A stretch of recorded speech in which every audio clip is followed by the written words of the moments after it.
My content is about give yourself enough respect to walk away from anyone who doesn't see your worth. Well, kung about respect, mataas po ang respeto ko.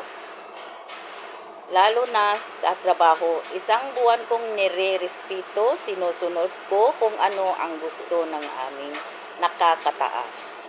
Isang buwan kong nire-respeto lahat ng mga kasamahan, kaya pag dumating ng salary, masarap pakinggan at ito'y pinagpaguran, pinagbawisan ko. Pero itong subject na give yourself enough respect to walk away from anyone who doesn't see your worth, well, hindi dapat i-respect. Dapat ding patikimin. Kamukha ni Lolomita sa Facebook. Kunting pagkakamali, ayan, magkakaroon ng dashboard na pula.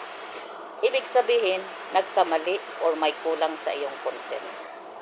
Kaya, walang kasing tulad naman din itong doesn't respect your worth. Dapat din may parusa.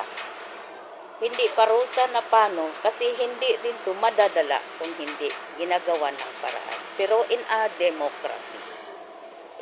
democracy, kailangan naman may anong tawag dito, kabayaran. Hindi pwedeng thank you. Kaya for example, mangutang ka sa bangko ng 5,000. Entimano, may 20% yata ang interest. Kung hindi ka magbabayad, ayun, tsak, pahabol ang bangko. Pero kung magbabayad ka, peace of mind, both kabilaan. So, dapat ganun. Dahil sa Pilipinas naman is democracy. Dapat left and right, patas. Patas ang laban sa batas. Kaya ganun. At may sinusunod naman tayong batas.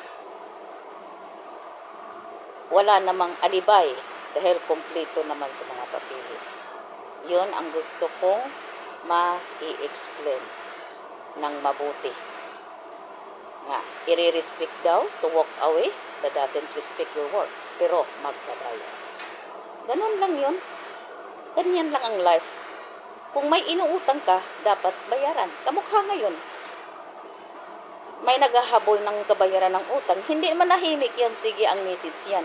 Pero kung babayaran yan, manahimik. Ganun lang talaga ang life. Ganun lang kasimple ang life. Kung ikaw ay nangungutang, dapat bayaran. Ganun lang. Ganun ang buhay. Ganun kasimple ang buhay. Kung may inutang ka, babayaran mo, peace of mind.